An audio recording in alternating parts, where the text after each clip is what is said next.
Hey guys, Tristan Adams, Modern Design Aquascaping. So we are in Knoxville, Tennessee today. Dad is up in North Dakota building a 4,000 square foot wetland filter. So who does that? That's weird. So he's gonna get to see me through this video living vicariously, just like you guys, through this. So that being said, we have a 10-foot pondless waterfall with boulders up to 1,500 pounds that we are about to start building, and this thing is sweet. We have a beautiful canvas to work with.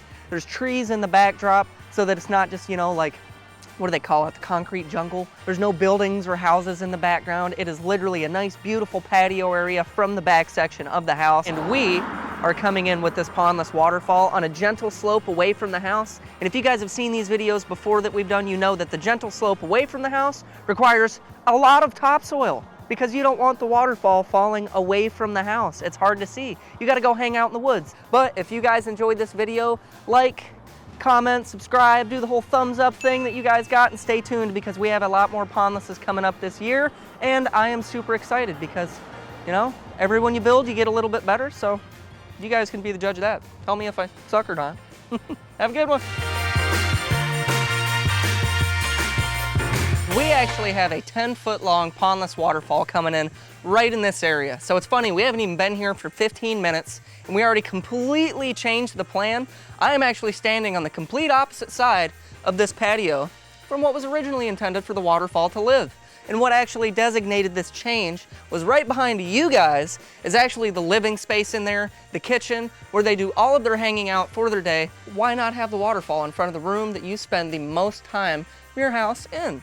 Made perfect sense to me. We are starting our waterfall right back somewhere in here roughly with our 10-foot mark. We're gonna have one waterfall, the tallest at the top, being a split waterfall around a boulder. So you've got two drops right towards you guys, another waterfall geared towards the middle of the house, and then finally our last waterfall ending and actually falling straight towards the patio. They've done so much work in here to clear everything out. They've got all the trees, everything. Those are all gone, and access is an absolute dream. For those of you who have been watching our last couple videos, you know that has not been a thing. So we've got beautiful weather, beautiful day, beautiful boulders, and a beautiful work environment to make this happen. So we got all the bells and whistles on this. We've got driftwood, we've got aquatic plantings, we've got underwater lighting, and plenty of trees in the background to cast that firelight up into, and that is freaking sweet. So that being said, we're about to get everything spray painted out. We've got a good game plan moving forward, and that's exactly what we're about to do, is move forward. So I'm gonna wrap it up, start actually doing some work. You guys stay tuned. It's gonna be sweet.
There you go.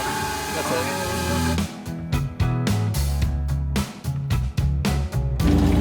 Where are we going with it? Right over here.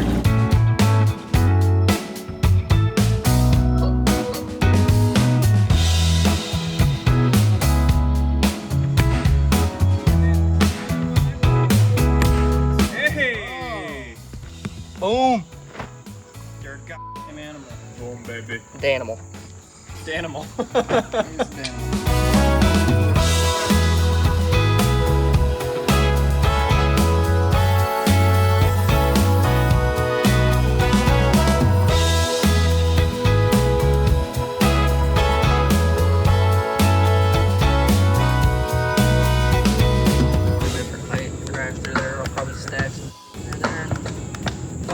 That'll have a nice little squirt, so a bunch of different heights, which I love.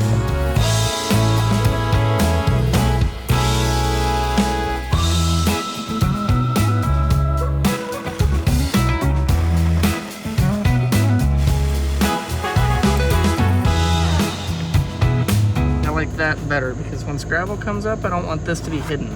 Right. Yeah, so you'll have this one above, it. you'll have this above, you'll have these above. Okay, sweet. And that's crazy looking. That's pretty cool. I enjoy this. I enjoy these things. A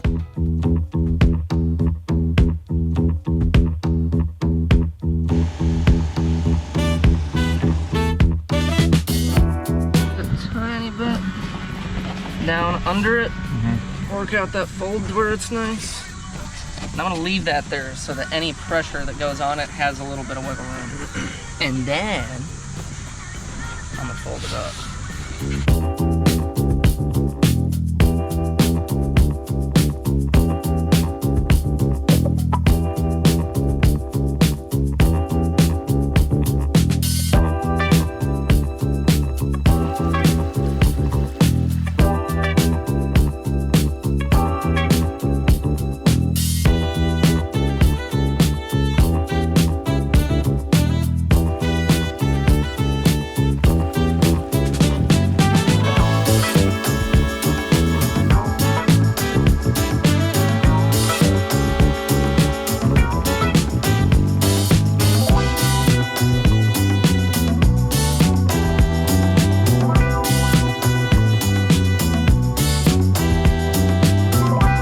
Boss hunt.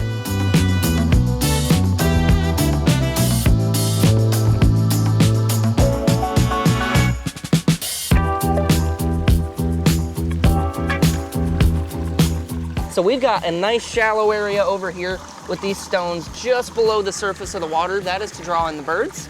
So they'll have a nice slow moving area. They can come take a bath, brush off all their stuff in the stream, get a drink, and be on their way. We've kind of mounted these river stones right here so that the water actually creates turbulence as it pulls over top of them. So when you're looking from that bottom area, you can see the different ripples of water pulling, and you don't get that in this deep section.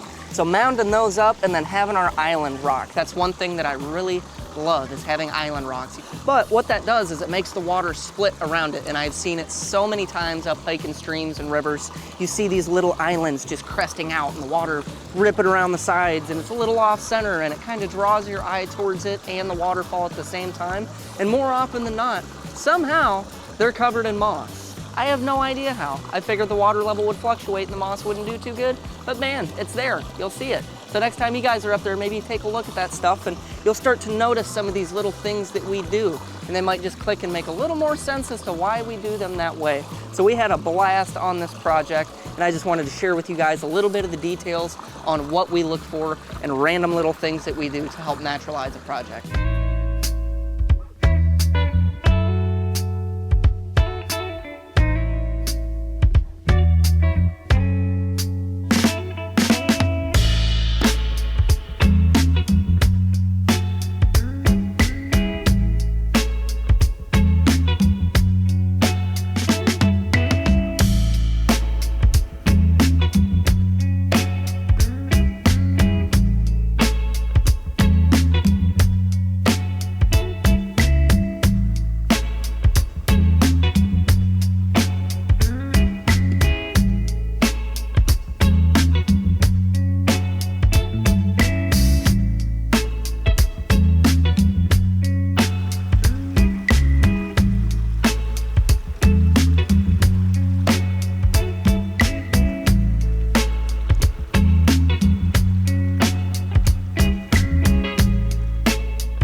we've reached the end of this project. It has been an awesome project at that. I love the way this thing turned out. Awesome people out there. We had a great time.